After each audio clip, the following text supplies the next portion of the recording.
Muchas gracias, doctor Mario Alonso Puig. Pueden, si quieren, hacerme llegar con esas tarjetitas preguntas para que las introduzcamos en el debate. Vamos a comenzar el debate ahora, porque saben que uno de los fundamentos tan interesantes de esta reunión de personas que son capaces de contarnos su experiencia, su sabiduría, es cruzar opiniones entre ellos. Por tanto, habrá preguntas y comentarios entre ellos, pero también introduciremos el de las personas que seguro que con toda brillantez nos hace llegar sus opiniones, sus dudas, sus críticas o lo que crean conveniente. Y yo me voy a permitir llamar también, para que nos acompañen, a las personas que han estado con nosotros en la primera parte. Así que, Ferran Adrià, por favor, Elena Dell, José Carlos Capel y el doctor José Miguel Mulet. Adelante. No hay orden previsto. No hay protocolo ninguno. Elena, adelante. Muy bien. Y cuando quieran nos irán pasando las preguntas para que comience el debate. En todo caso, a mí me gustaría como introducción recuperar esa idea que teníamos al principio. Hemos hablado en realidad del cuerpo y de que el cuerpo es bien lo que comemos, lo que dejamos de comer, etc. Y después hemos hablado de la mente. Me gustaría un comentario sobre ese cruce, porque realmente hay ahí una interacción enormemente interesante y me gustaría que, si quien quiera, pueda hacer un comentario de lo que le ha sugerido bien ese cruce, bien alguna de las ponencias, algunas de las cosas que se han dicho aquí a lo largo de esta mañana. ¿Se anima aquí nuestro colega? Adelante. Yo no he tenido la suerte de escuchar en este segundo tramo porque estábamos atendiendo medios de comunicación, pero sí es evidente que hay una interrelación entre toda la brillante exposición que acabamos de escuchar ahora mismo, entre la mente y el mundo gastronómico que a nosotros nos concierne. Es más, el pensamiento se come con la mente en muchísimas ocasiones. Los alimentos se piensan y los alimentos se digieren con la mente. Parece una paradoja lo que estoy diciendo, pero no es ningún disparate. Yo he visto cómo cocineros, el proceso creativo de grandes profesionales no se produce en el paladar, sino que lo hacen en la cabeza. Aquí tenemos a Ferran Adrià, él piensa los platos y piensa armonías, y como él hay unos cuantos cocineros privilegiados que de la cabeza, de su pensamiento, derivan en armonías. ¿No es así, Ferran? Como se dice en el Congreso de los Diputados, Ferran Adrià por alusiones. Me gustaría que la gente reflexionáramos el porqué esto de la comida, ¿no? El comer. Claro, estamos hablando de lo único que hace los humanos 3 veces al día. Y que todo el mundo tiene una opinión, ¿no? Si ahora habláramos de energía nuclear, no sé quién se atrevería aquí a hablar de energía nuclear, de diseño gráfico. Vamos a hacer bueno, más similar, si me apuras, de moda, aunque vas vestido, lo dirías si te gusta o no. De comida, todo el mundo opinamos, todo el mundo tenemos una opinión. Y después de ver todas estas conferencias, estas charlas, te das cuenta de la manipulación y la poco objetivo que somos. Mano, está todo basado en que nos manipulan con cosas no objetivas. ¿Por qué? Pues como entendemos, nos pueden manipular. Si no entendiéramos, no te manipularía. A mí no me pueden manipular de energía nuclear. Como mucho me puedes decir, oiga, tal, ¿puedo estar de acuerdo o no? Sí, puedo estar, pero ya está. Entonces, te das cuenta de la cantidad de manipulación que hay. Y esto el cerebro, claro, hace una función vital para que te manipulen, ¿no? Hablábamos antes, la gente confundimos, estamos totalmente... De eso, lo que nos gusta es lo sano. Venga, al toro, ¿sabes? No, lo que nos gusta, como me gusta a mí, es sano. A ver. No, esto no funciona así, ¿eh? Tal. Y es muy interesante, ¿no?, el cómo toda las contradicciones que hemos ido, ¿no?, de José Carlos, la que ha hecho sobre José Miguel, es que estamos llenos de contradicciones, ¿no? Contradicciones una detrás de otra, Seguramente se podría aplicar en otras facetas de la economía, de la sociedad, del poco rigor que tenemos a nivel de información y porque es muy difícil sintetizar.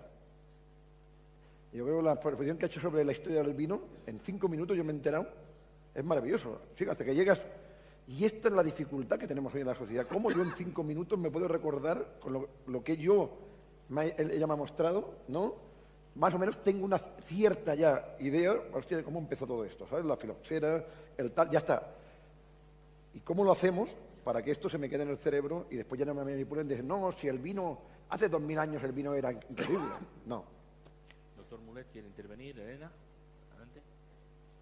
Hombre, el problema que tenemos en la alimentación es que es uno de los temas en donde lo que es el conocimiento científico, la evidencia, va más separado de lo que es la opinión popular. Es decir, se discuten una cantidad de mitos y de aberraciones sobre cosas que son buenas y que no lo son. Y claro, solamente hay que ver que cada año sale una dieta milagro, cada año sale una revolución gastronómica que al final acaba pues vendiendo muchos libros a alguien y mucha gente enfermando. Con un poco de cultura gastronómica, con un poco de cultura alimentaria, podríamos hacer que la salud de la gente mejorara, porque sería más difícil engañarles.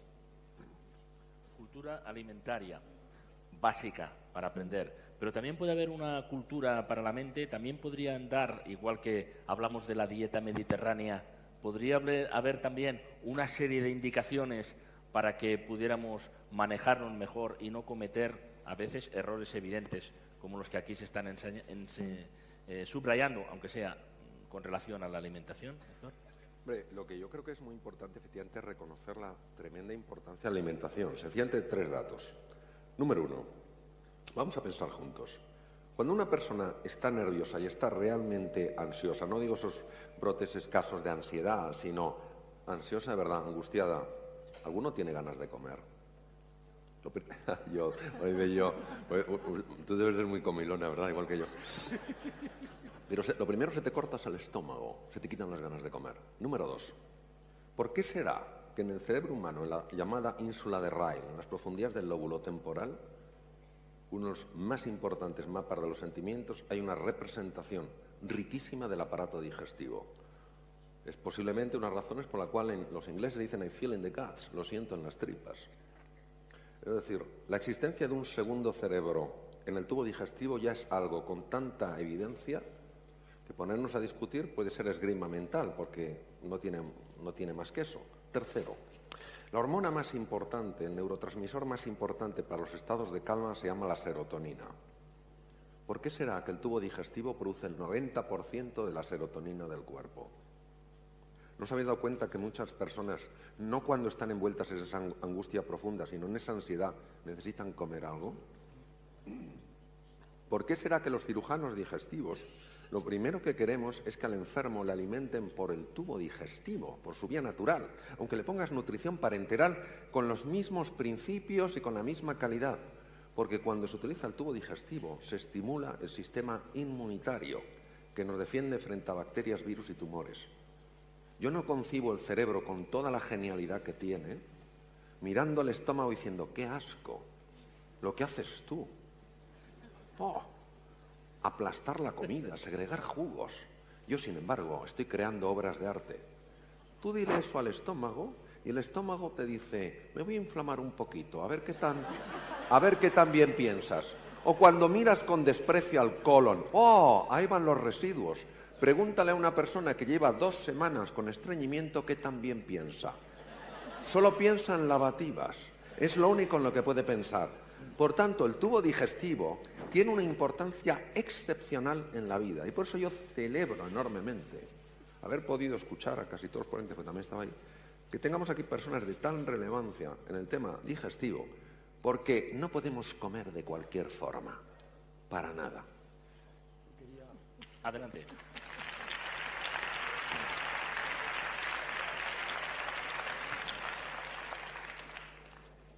Mario, yo quería preguntarte un tema que creo que tiene importancia, el pensamiento, el cerebro, cómo influye en las filias y en las fobias de la alimentación.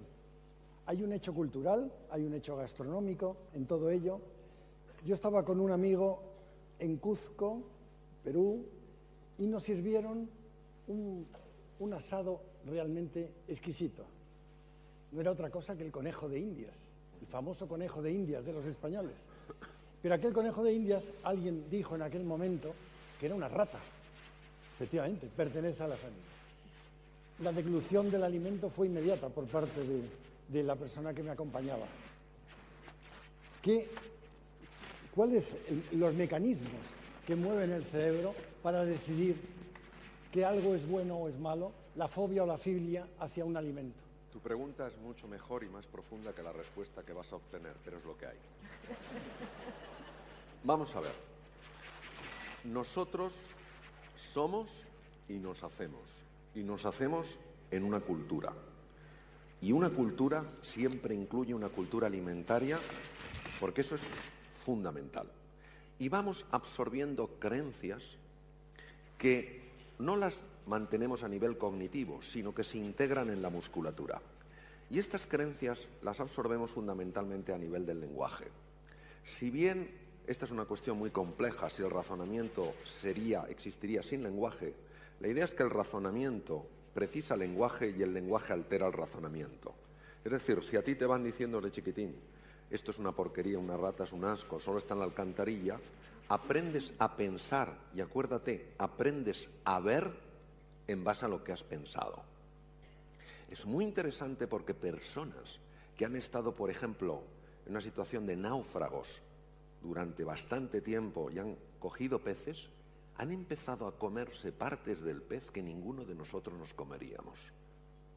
Su cerebro ha estado guiando de manera natural para buscar los recursos, los oligoelementos, las vitaminas, en lugares que nosotros despreciaríamos. Es decir, al final podemos distinguir los dos aspectos, pero no podemos separarlos. La cultura, la enseñanza, está tan integrada en nosotros que ya afecta a nuestra forma de ver y todos sabemos hasta qué punto, cómo ves tú los alimentos, afecta a las ganas que puedas tener de tomarlos o al rechazo que experimentes ante ellos. Doctor Mulet. Bueno, yo creo que eso se puede resumir en que a buen hambre no hay pan duro. Es decir, es una forma directa de por hacerlo, acortarlo sin un duda. poco. Tenemos que pensar también que los alimentos son una manifestación cultural y muchas veces esas manifestaciones culturales vienen de aspectos económicos. Por ejemplo, las tribus del Amazonas comen insectos. ¿Por qué? Porque le pegan una patada a un tocón de madera podrido, salen larvas de 50.000 insectos y son muy nutritivas. Aquí, ¿por qué les tenemos asco? Porque los insectos los asociamos con comida en mal estado, con comida podrida. Y porque si nos tuviéramos que alimentar de ellos, tendríamos que pasar todo nuestro tiempo buscando. Nos sale más a cuenta criar un animal. Pero José Miguel, es que esto es mucho más fácil. No hay comida rara, hay gente rara. Bueno, es decir, uno coge una araña del Amazonas y no se la come ni en película, ¿saben? Uy, y coge una centolla, uy, sí, ¿eh? Para Navidad, a todos aquí comiendo centollas, ¿saben? No los que podáis. Bueno, esto sí, la centolla sí, además es una maravilla la centolla, ¿sabes? No, pues es una araña, puñetero. O un ¿Lo caracol. has visto? ¿Alguien ha cogido una centolla y la ha mirado? Tú miras la centolla, pues una araña y fea. Bueno, claro, esto es una cuestión muy fácil. Y esto hay que comer con los ojos cerrados. Tú comes con los ojos cerrados, te vas a comer todo. Todo. Tú sabes eso que dices, ¿no? Que tienes más hambre que el que se comió el primer caracol. Lo que sí que es interesante, me gustaría que a la gente que te dice lo del pensamiento, mira, yo siempre digo que Japón, nosotros en Occidente, donde cocinamos con las manos, ¿no? Con el cerebro, y esto es una manera de cocinar, ¿no? Y comemos con las manos, comemos con los sentidos, con el cerebro, ¿no? Y Japón tiene una cosa que es diferente, que yo lo he explicado de una manera que seguramente no es, científicamente no es correcta, pero como, que es el alma. Es decir, cocinan con el alma. Cocinan con el Japón. ¿Qué es esto, no? Entonces, es una cosa que me es imposible explicar, porque seguramente tiene que tener un componente en el cerebro. Pero no es esto. Es decir, no es el tener una racionalización que el cerebro tal, sino es otra cosa, ¿no? ¿Y esto qué sería esto? Dentro del mundo científico, ¿qué sería cocinar con el alma? Hombre, tú has estado muchísimas veces que yo en Japón, con lo cual tienes una opinión muchísimo más documentada que la mía. Yo tengo un inmenso respeto y admiración por el pueblo japonés, por su sensibilidad, por su cuidado del detalle. Yo creo que cuando se experimenta ese cocinar con el alma, es un cocinar posiblemente mucho más intuitivo, mucho más interior. Es el zen en la cocina. Espiritual, ¿no? Al final, Sí, el concepto religioso, bueno, quien crea, ¿no? Cada uno que cree en su religión y tal, para mí es más parecido a esto que una racionalización del cerebro. Porque, claro, al final, cuando tú crees en una religión, sabes que hay una cierta... Claro. Tienes que creer en esto, no hay eso. Entonces, me da la sensación que cuando ellos, ¿no? Te dan un vaso de agua y tú dices, coño, esto es agua. Sí. ¿No? Y ellos no. No, exacto. Ellos no. Y entonces yo creo que ¿no? Pero esto está en el cerebro también. Ferran, ¿no? yo creo que Elsa, tú lo has explicado maravillosamente. Es decir, los 3 trabajadores que pican piedra hacen lo mismo, pero la calidad, la cualidad que ponen es diferente. Los 2 primeros están tal vez demasiado anclados en el mundo de la fisicalidad. La otra persona sencillamente está abierta a que haya otra dimensión. Y yo creo que eso tal vez sea lo... Me gustaría incorporar el componente económico, como estamos en el momento actual, ¿no? Durísimo. No sé si lo he comentado antes, pero lo mejor hemos contado con José Carlos. Desde Japón, cada día salen containers con productos de alimentación por 200 millones de euros. Por 365 días son 70.000 millones de euros de exportación de productos de alimentación, ¿vale? No, cabres fuera del mundo. Lo digo porque el componente que en la sociedad española, fíjate, hoy que ya hay un reconocimiento mundial sobre la cocina española y tal, a mí me pasa, hay gente que me admira y tal, pero aún piensan que todo esto es para 4, todo el tema de la cocina y todo esto, tal. Para que veáis un poco la dimensión, 70 millones de euros, no sé si es la deuda que tenemos, ¿no? Ahora, anual, el déficit, ¿vale? No, el déficit anual, fíjate lo que estamos hablando. Con José Carlos hablábamos que una idea que igual, ¿no? Pueden hacer, si estábamos en el Ibérico, en Londres, ¿no? Estábamos el otro día, yo estuve en Londres, en un sitio que se llama Ibérico, jolín, y yo me emocioné, porque por primera vez, fuera de Estados Unidos con José Andrés y otros cocineros, comí tapas contemporáneas sin ser de vanguardia, y dije, ostras, esto es lo que me gustaría que hubieran 50.000 sitios como este en el mundo, 50.000 sitios de tapas, que vendieran cada día 15.000 botellas de vino, más o menos, 15.000 por 365 días, hacer esto. Que vendieran 5.000 botellas de aceite de oliva, ¿no? Español, tal. Lo digo porque sería interesante, ¿no? Entonces esto el cerebro hay que pensar. El problema que tenemos es que no hemos pensado esto. Pues esto lo digo, la comida más o menos la se ha hecho. No ha pensado porque no hay una estrategia de país ni empresarial en esto. No existe, ¿eh? Si yo llevo, no sé, con José Carlos llevamos cuánto tiempo esto luchando. ¿Por qué no se hace una estrategia con las empresas, las multinacionales, la gente del vino, la gente tal? Porque los cocineros estamos ahí para ayudar, los restaurantes, los críticos estamos ahí para ayudar. Entonces, es muy importante que en este caso, a ver si logramos que pensemos, ¿no?, un poco en que esto sería de gran ayuda para la economía del país, no solamente para la parte lúdica.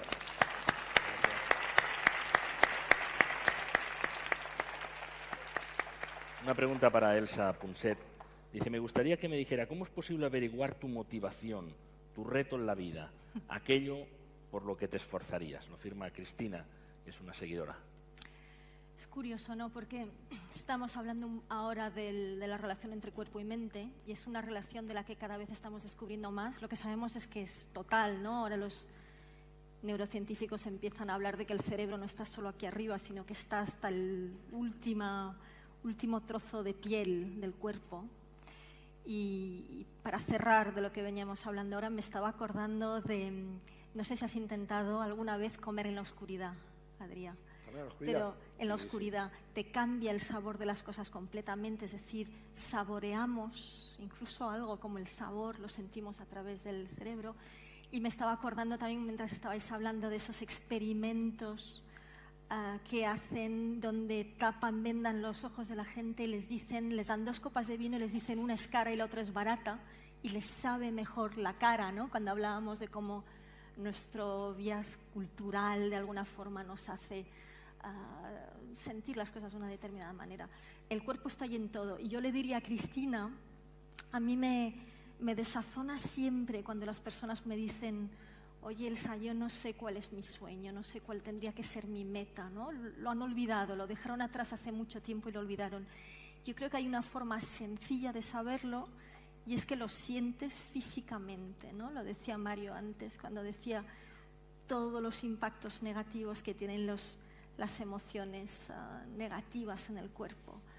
Cuando tú estás donde tienes que estar, aunque la vida sea difícil, aunque trabajes duro, notas que estás bien. Al final yo creo que hay una base de intuición, de decir, oye, este es mi lugar, ¿no? Aquí estoy haciendo algo, esto le da un sentido a lo que yo hago. Mientras no sientes esto, tienes que seguir buscando. Yo creo que ahí es donde vivimos en una sociedad que nos aprisiona mucho, con estas hipotecas que no nos dejan respirar, con un mercado laboral muy opaco que no nos deja cambiar de trabajo. De alguna forma estamos muy encerrados, ¿no? Y ves que cada vez te vas encerrando más, ves que a medida que va pasando la vida perdemos amigos, perdemos seres queridos. Que no debería ser así, deberíamos tener una sociedad que nos ayude a hacer lo contrario. Así que yo le diría a Cristina, tienes que sentir, ¿no? Esa sensación de que estás donde deberías estar, y para esto tienes que explorar mucho. Y eso es algo que no se puede dejar para más adelante, porque vivimos una cultura de la urgencia. Y realmente lo que hay que hacer es decir, cada día voy a explorar facetas, cosas, personas, ideas que me podrían nutrir y no dejarlo para mañana. Otro reto que tenemos muy importante en España y en el mundo, Voy a contar que en los últimos 50 años vivimos 20 años más, ¿no? Vosotros que sabéis, 20 años más. Yo era un escéptico, como la mayoría de todos que estáis aquí, con todo esto de que lo que comes va a afectar la salud, todo esto, el 99,9% de la gente es escéptica en esto, ¿sabes? No. Hasta que conocí a Valentí Fuster, al doctor Valentí Fuster, e hicimos un libro conjunto que se llama Cocinando la Salud. Me di cuenta que más o menos tenía que estar presentado para presentar el libro. Tenía 20 kilos de sobrepeso. Estaba 20 kilos. Y entonces, lo primero me dijo Ferran, las dietas no valen para nada. Esto es muy fácil, es constancia, un cierto orden y todo esto. Y poco a poco lo fui entendiendo, ¿no? De la manera de explicarlo muy sencillo, si es importante, es radicalizando. Si tú tomas cianuro, lo metes por el cuerpo, te mata, como sea la dosis, tal. Ves bajando el nivel, tal, es decir, y esto es lo que nos pasa. Y no tiene nada que ver, como ha explicado aquí el doctor, con lo ecológico, no ecológico, tal. No estamos hablando de esto. Si analizas, dos cosas importantísimas que hay son la sal y el azúcar. Bueno, son productos básicos que no hay tal, y esto para la salud es dinamita. Dinamita cuando está en exceso, ¿no? Entonces, no somos conscientes. Y esto solo hay una manera de hacerlo. Una, O sea, hemos gastado en los últimos 10 años miles de millones de euros, en la educación sobre esto. No se ha conseguido. Porque solo hay una manera, que es en los colegios. En que tu ADN, en tus hijos, en tus nietos de 5 o 6 años, igual como te enseñan a sumar y a restar, te enseñen esto que estamos hablando, esta conversación que estamos hablando, lo importante que va a ser para tu futuro, que vas a vivir 85 o 90 años, que como no te alimentes bien, vas a tener muchos problemas con la salud. Y esto no cuesta dinero hacerlo. Es una voluntad política. Y este país, con los científicos que hay aquí, tenemos la mejor ciencia del mundo, lo prometo, en medicina, en el mundo científico, que yo conozca. Esto tal, la gastronomía creo que es algo evidente. Empresas de alimentación muy importantes. Perfectamente este país, podría ser el país, ni Finlandia, que es el paradigma de la educación, lo hace. Y es una decisión que mañana digamos, de una manera transversal, cuando explicas historia, vamos a explicar la historia de México, de alimentación. Cuando expliques ciencia, tal, cuando expliques tal. Y estos son los retos, que se pueden conseguir aun cuando no hay mucho dinero. Michael, ¿quería intervenir? ¿No?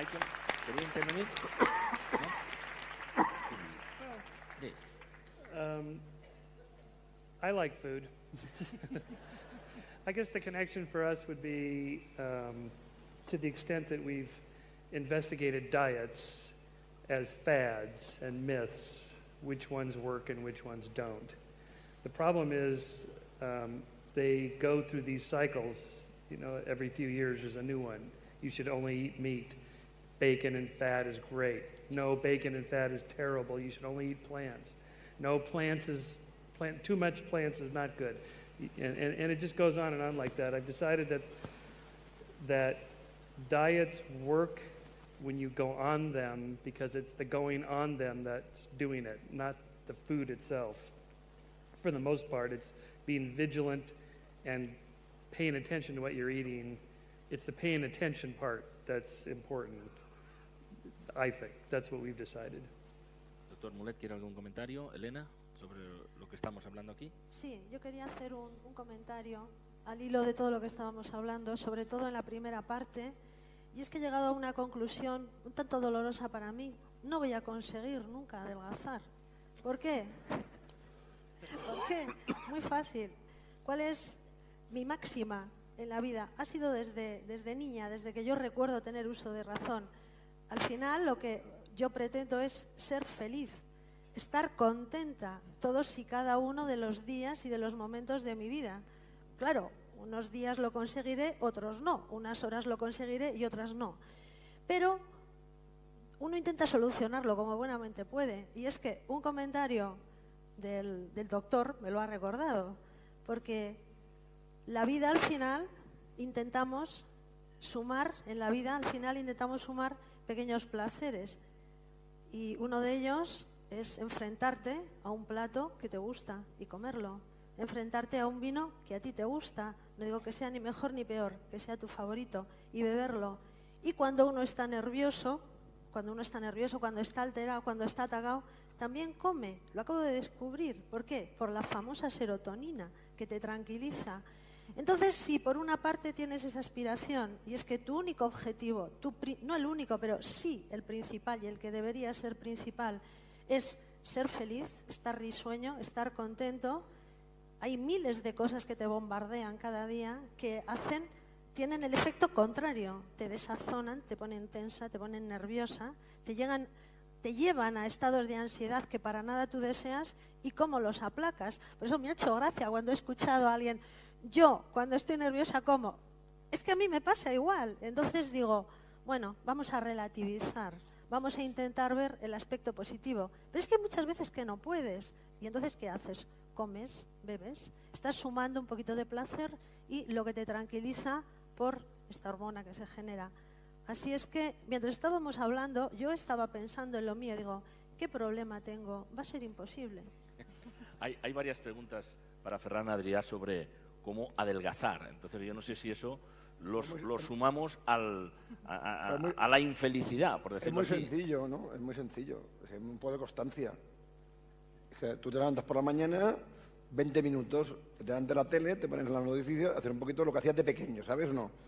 Cuando hacías de pequeño hacías la tabla ¿no? de gimnasia, 20 minutos. Yo me voy andando al trabajo. Bueno, tengo 35 minutos, me voy andando. Así, bueno, y además si tengo trabajo aprovecho y hago ¿no? todas las llamadas mientras voy andando. Sí, porque llego y tal, al mediodía comer un poquito ligero y por la noche pues hacer la fiesta. Yo no digo que no, claro. Y si hago 3 noches la fiesta un poco en exceso, igual el día siguiente, pues igual, bueno, me mantengo. No, pero de verdad, lo que pasa es que fue en 2 años.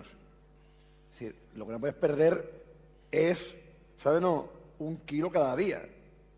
Que yo perdía, cuentan 2 años, 20 kilos. Y así de sencillo, lo digo porque tal es una cuestión de constancia, era claro. Tal, el alcohol, pues lo que ha dicho ella, claro, puedes beber un poquito de alcohol, pero claro, si te zampas, ¿sabes? No? 10 gin tonics cada día, ¿sabes? No? Lógico. Claro. Hay bastantes preguntas que nos llegan y además con letra distinta, por lo tanto, de cualquier punto de este más que hemiciclo, porque es un círculo entero en el que estamos aquí rodeándonos, relacionados casi con la señora Margarita, que su jefe tenía muy mal ambiente y tenía que cambiarlo. Es decir, las personas que nos rodean. Simplemente elijo 2, pero representan a bastantes de las que tengo aquí. Dice una, cuando nos invaden sentimientos tan horrorosos tales como la ira, la rabia, el odio, ¿hay alguna manera de entrenar nuestra mente para poder aparcarlos y ser generosos con nosotros mismos. Y una persona que se identifica como un estudiante de 23 años dice: me gustaría saber a qué nivel, a título personal, pueden influir las personas que nos rodean, ya sean negativas, pesimistas o simplemente que te quieren hacer creer que no eres capaz de algo porque ellas no pueden. ¿Se aconsejaría eliminarlas de nuestra vida en caso de que sea posible? No está sugiriendo ningún delito. Pero sí precisa una novia, por ejemplo, y un padre. Muchas gracias. El entorno, la gravedad del entorno. ¿Cómo mejoramos este entorno que nos hace sentir mal y, en última instancia, si estamos inquietos, hasta comer, tal como se ha dicho aquí? Sobre la... ¿Tú querías decir algo, Elsa? Luego. Sobre la primera pregunta seré muy escueto.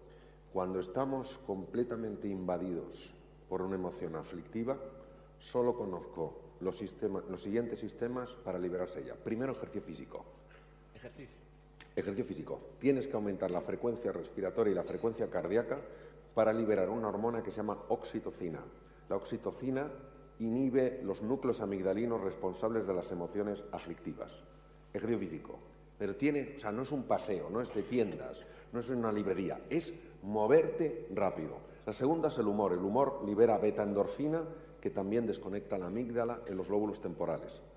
El tercero es la conversación. La simple conversación libera oxitocina. Tenemos que buscar un mecanismo físico. Y el cuarto es mindfulness, es decir, ejercicios para tomar distancia sobre el pensamiento a base de llevar la atención al presente, el cuerpo, etc. Por favor. Si has terminado, he terminado. Añado algo más. ¿Qué dice Antonio Damasio de las emociones? Porque es una pregunta muy interesante y nos vemos todos además rodeados de dudas con esta pregunta, ¿no? Antonio Damasio dice que una emoción intensa de signo negativo solo puedes reemplazarla por una emoción intensa del signo opuesto. Y eso es curioso, ¿no? Hay que entender lo que son las emociones. Las emociones son estados fisiológicos. Entonces, y hay algunos estados fisiológicos que no son compatibles, tenemos esa suerte. Es decir, por una parte las emociones son fluidas y mezcladas, ¿no? Yo siempre recuerdo esa conversación que tuve con mi hija pequeña de 4 años, la veía con cara de pena sobre el sofá, me acerco y le digo: Tizi, ¿qué te pasa? Y me dice: mamá, tengo emociones mezcladas, ¿no? Y me dio la risa ese día y pensé: Elsa, tienes que dejar de hablarle de estas cosas a las niñas de estas edades. Pero lo cierto es que los humanos, al contrario de los demás animales, ¿no?, tenemos tendencia a muchas emociones mezcladas, excepto si son intensas. Así que si tú estás intensamente triste, si tú realmente generas, como decía Mario, actividades como la risa o el ejercicio físico que cambian, que de alguna forma sacan tu atención de esta generación de componente, la componente química, ¿no?, de la emoción, y te dedicas a hacer otra cosa, te fuerzas, y a veces nos cuesta mucho porque nos dejamos atrapar por las emociones negativas. Pues es forzarte durante un rato a dejarlo. Te vas a hacer un favor enorme en cuerpo y mente. Esto tiene que ver mucho con la personalidad, ¿no? Porque yo lo veo con el cerebro, la marca, y sobre todo es que es muy difícil. Al final uno tiene que crearse una cierta barrera, más o menos, y una cierta orden mental, ¿no? Yo siempre digo, tengo 4 o 5 lemas que son muy fáciles. Si tienes muchos problemas, no tienes problemas. Claro, ¿verdad? Esto me pasa con mis padres, como están allí tranquilitos, cuando hay cualquier cosa se le cae la sal y es un problema gordísimo, ¿sabes? No.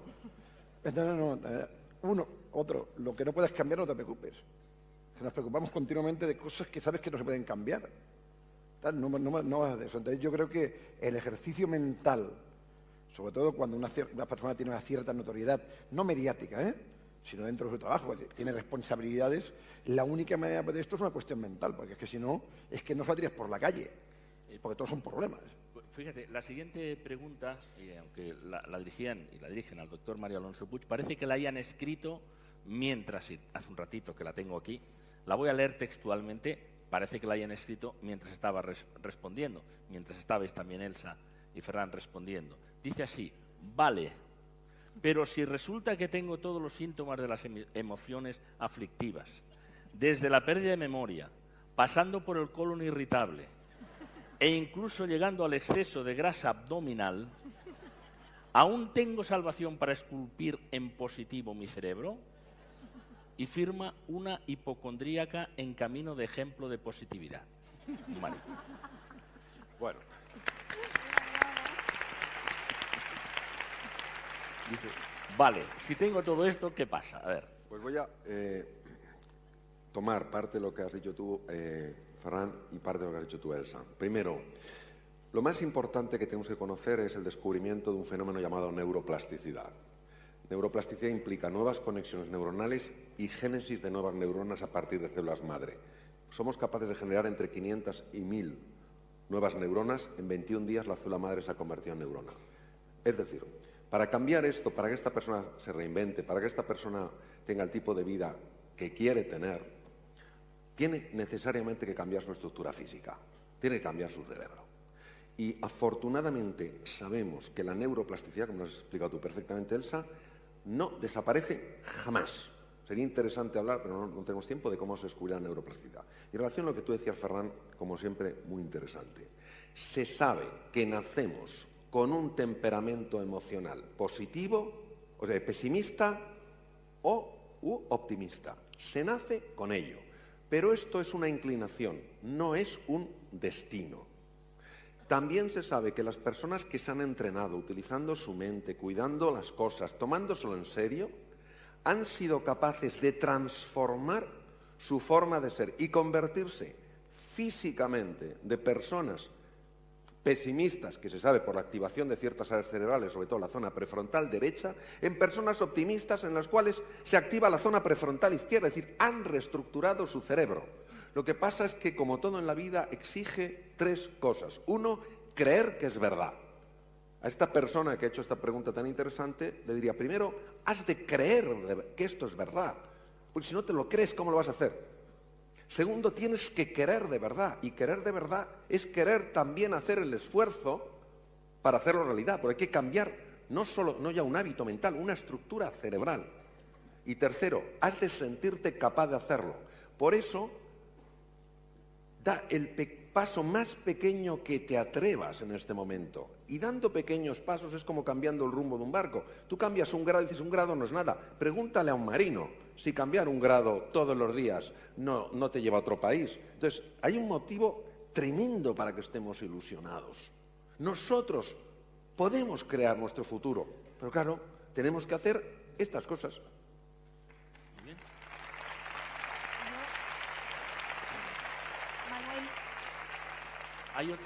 Hay otro grupo de preguntas que están relacionadas, y mi función es también ordenarlas, con la preocupación, por ejemplo, del hambre en el mundo, con la falta de distribución, con los problemas de distribución. Como se ha dicho aquí, no falta alimentos en el mundo, pero los problemas para que haya esos 800 millones de personas que comen mal o no pueden comer, se ha dicho, dice la pregunta, que hay alimentos para todo el mundo, pero faltan los medios de distribución. ¿Cuál sería el primer paso para avanzar hacia la solución de esta situación? Parece que es una situación insalvable, es una vergüenza mundial. Se reúnen periódicamente en el entorno de la FAO los presidentes de gobierno y tratan sobre este tema con cierta periodicidad, pero nadie encuentra la solución. Todos los días mueren 30.000 personas, niños, enfermos de todo tipo por inanición o porque no tienen los medios suficientes. Y mientras, en Europa, en España, en Madrid, se tiran toneladas de comida a la basura. Desperdiciamos toneladas de comida. ¿Cómo se puede corregir ese desajuste mundial? ¿Cómo se puede corregir esa vergüenza que afecta a la humanidad completa? Pues es una incógnita, desde luego en mi mano no está, pero esto El mandamiento es que haya democracia. Que la mayoría de países de estos no hay democracia. Es decir, estamos viendo en este momento durísimos en este país, donde hay bastante solidaridad. Yo lo estoy viviendo en Cataluña, allí, con todo el tema de que hay mucha gente, que no paramos de hacer cosas para la gente pues, que lo está pasando muy mal. Gente que casi está al límite, no está al límite, está pasando hambre en este país, que no tenemos que ir afuera. Y hay este componente de democracia, que se ha construido un mundo mejor, por muy malo, bueno, que pensemos que es. Cuando tú vas a países que no hay democracia, ¿cómo vas a hacer esto? Es que tú llevas dinero, y es que se lo quedan 4. Esto es un tema sociopolítico que no tiene nada que ver ni con cocina, ni con puñetas, ni tal. Es un tema sociopolítico. O hay democracia o no se puede arreglar. Doctor Mulet y después Elena. Doctor Mulet. Habría que poner un poco las cifras en contexto, porque es que ahora está comiendo mucha más gente que antes de la Revolución Verde en los años 50 o 60, cuando con los nuevos híbridos... que ha entrado tarde el micrófono, quiere decir que ahora está comiendo mucha más gente, dice. Que hace 50 o 60 años. El problema es que ahora también hay muchísima más gente que alimentar. Entonces, por un lado, el crecimiento de los alimentos ha ido acompañado de un crecimiento mucho mayor de la población. Es decir, si ahora mismo con la producción de alimentos tuviéramos la población de hace 50 años, yo creo que muy poca gente pasaría hambre, y si la pasara sería por la falta de distribución, porque claro, en Europa en general, a pesar de la crisis, no pasamos hambre, pero si miramos los números, resulta que Europa no tiene suficiente tierra para alimentarse. Tenemos un déficit de tierra, no tenemos soberanía alimentaria, porque estamos importando mucha de la comida que necesitamos. Si ahora mismo Europa se quedara aislada y cerráramos las fronteras, ahí sí que pasaríamos hambre. Y ahora hay un problema muy serio en África, que es el acaparamiento de tierras. Países como Rusia, China, Arabia Saudí están comprando muchas tierras porque ellos mismos ya se dan cuenta que no tienen bastante comida para ellos, con lo cual están aumentando las injusticias y los desniveles. Es decir, no es tanto una cuestión tecnológica que pueda ayudar, pero es una cuestión política. Elena. Es que plantear el problema como que es un problema de distribución me parece que es simplificar excesivamente el asunto. Es un problema con un trasfondo profundísimo. Cuando estamos pensando en situaciones de hambruna real, no que no pueda comer la chuchería que me apetece, estamos pensando normalmente en África. Y lo que necesitan esos países es estabilidad. No que tú cada 2 por 3 les lleves alimentos. Lo que necesitan es estabilidad para poder producir ellos los alimentos. O sea, simplificar el problema diciendo que es un tema de distribución, pues me parece que es eso, muy elemental. ¿Alguien más quiere comentar sobre aquí? Otro problema que habría que señalar es que en África se producen muchos alimentos, pero que se destinan a la exportación. También. Ese es otro problema. Bien, a mí me gustaría terminar, quedan muy pocos minutos y vamos a intentar cumplir el horario. Aquí hay muchas personas que quieren cambiar el mundo.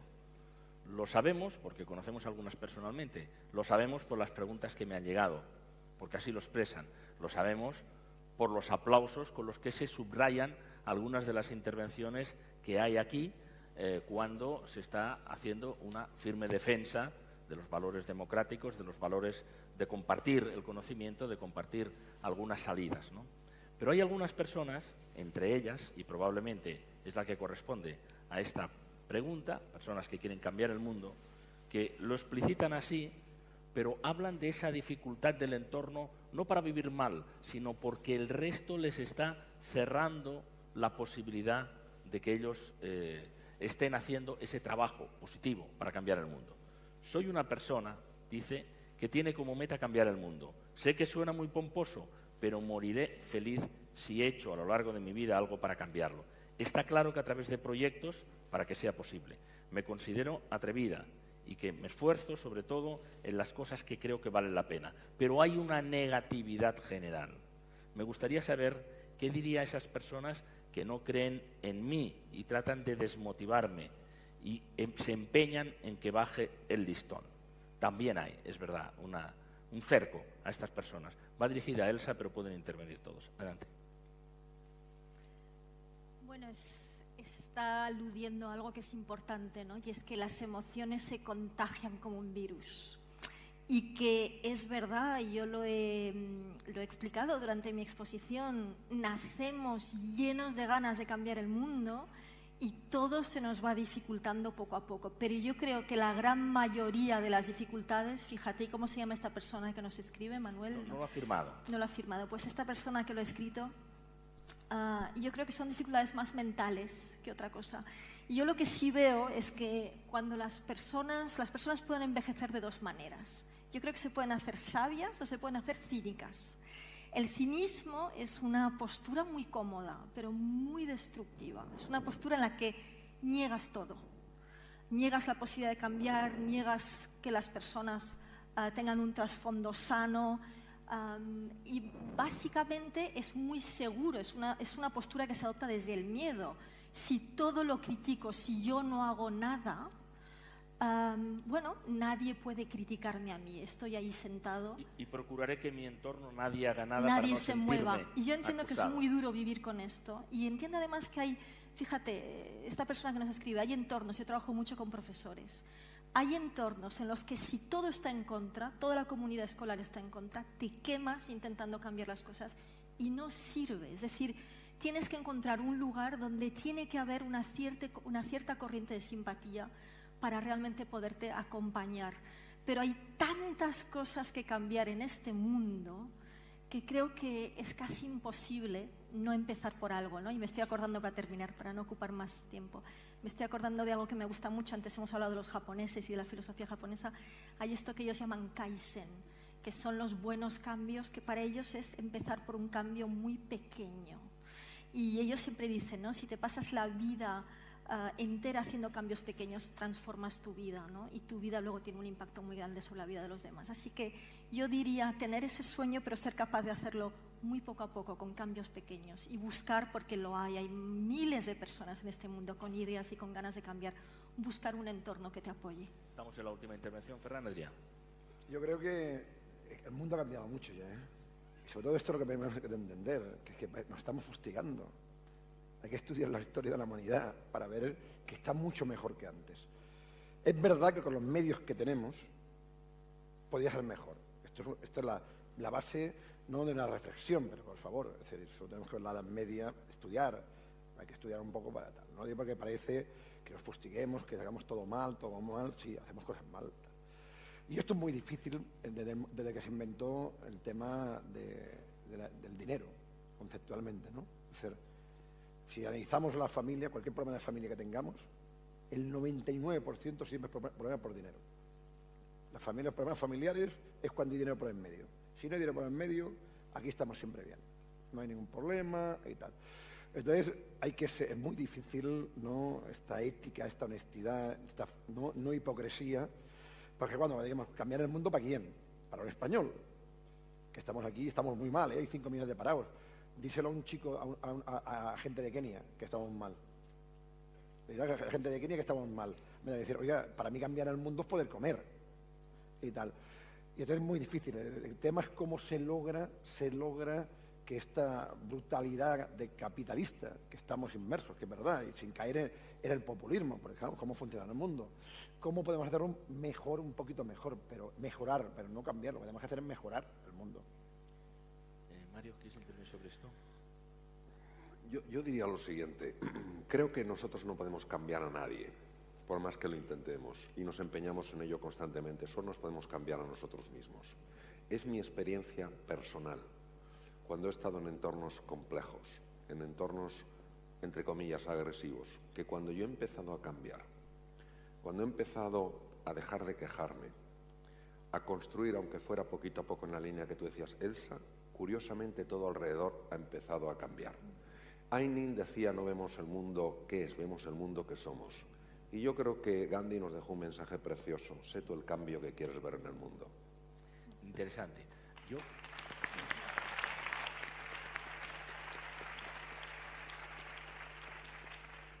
Debemos ir concluyendo, y yo, si me permiten, le voy a pasar algunas, aunque no podamos hacer aquí físicamente estas preguntas, repartiré las preguntas. Hay bastantes para Elsa, para el doctor Mario Alonso Puig, también para Ferran Adrià, para el resto de los ponentes, para que ellos a través de sus medios habituales o sus blogs o sus comentarios puedan introducirlo, ¿no? Pero quizá una pregunta final, por si alguien quiere responderla, dice, sugerencias, por favor, de los ponentes en relación a una España 2.0 más positiva, más emprendedora y con más visión de futuro. Yo creo que independientemente de que es verdad que todo es relativo, Ferran, y a veces por esta negatividad que nos invade y que nos impide construir, aunque sea a partir de pequeños cambios, a partir de nuestro pequeño entorno, pero hay cosas que probablemente se pueden hacer. Y hay otras relacionadas también, y esto está, digamos, rodeando a esta pregunta, de que los sistemas habituales, por el sistema político que existe, etcétera, no encontramos la salida. ¿Hay alguna sugerencia? ¿Qué podríamos hacer? Preguntan a los ponentes, para encontrar una España más positiva, emprendedora y con visión del futuro. Adelante, Mario. Aparcar los intereses particulares y buscar un ideal común. Sí, de claro.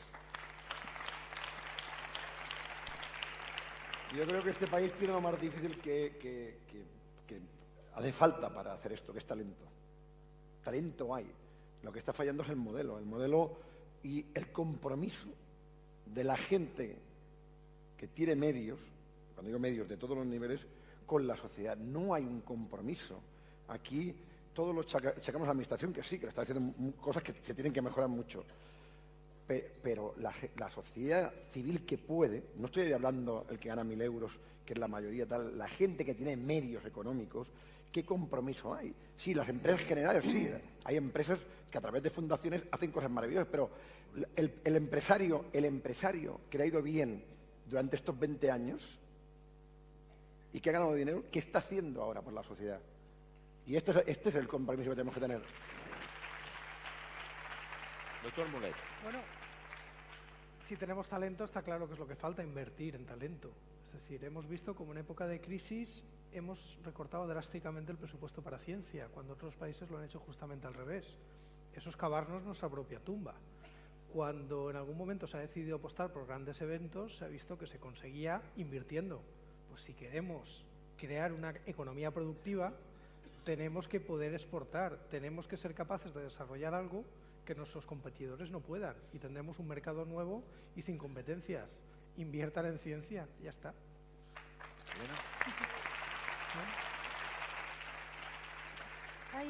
Hay una palabra que creo que tenemos muy olvidada, sobre todo en las épocas de bonanza, que es generosidad. Sería bueno que en esta época en la que nos toca apretarnos el cinturón, todos fuéramos un poco más generosos. Seguramente junto con el compromiso nos iría a todos muchísimo mejor. Muy bien, muchas gracias, Elena. ¿Quiere hacer algún comentario? Es una pregunta muy del nivel que tenemos, de la preocupación que tenemos en nuestro país, pero escuchamos con enorme interés sus sugerencias. Michael. I suggest we all go home and get a plate, sit down at the kitchen table and put a marshmallow on it and see how long you can last before you eat it. And then see if you can get 2. It's a self-discipline. It's all self-discipline, and it starts with each of us individually, just having to make a little bit of difference in the world, just one tiny little step. All of us cumulatively can change the world that way. One marshmallow at a time. Él y tú. José Carlos Capel y después Elsa. Adelante. Creo que no nos queda más remedio que salir de la espiral de pesimismo en la que nos hemos enzarzado de una manera un poco absurda. Yo soy un defensor del trabajo. Creo que hay que tener ideas y defenderlas, seguir y luchar por ellas y rodearse de aquellas personas con las que tienes una complicidad. Y cuando se persiguen los objetivos, se consiguen siempre. Nos falta voluntad, perseverancia y muchas ganas de trabajar y sacar adelante toda suerte de proyectos, porque España está lleno de mucho talento y de gente muy valiosa. Gracias.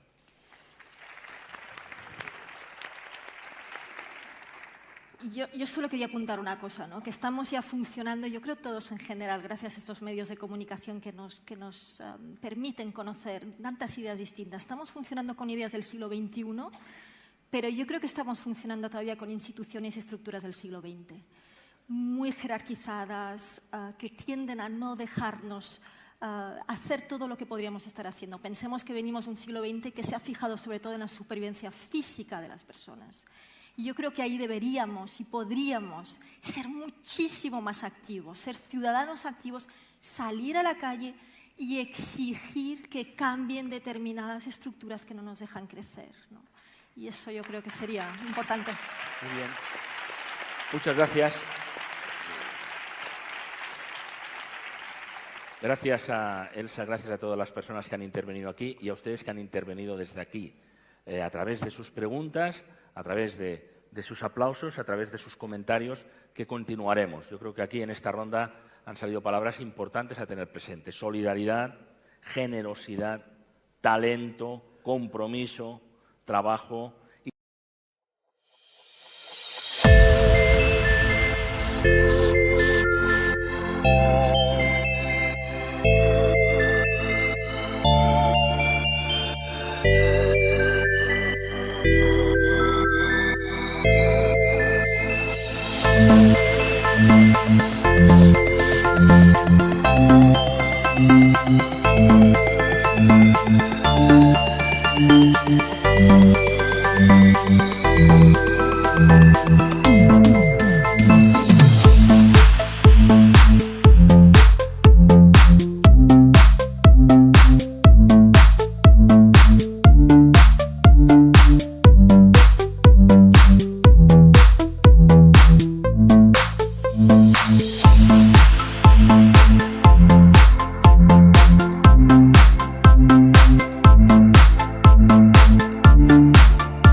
Thank you.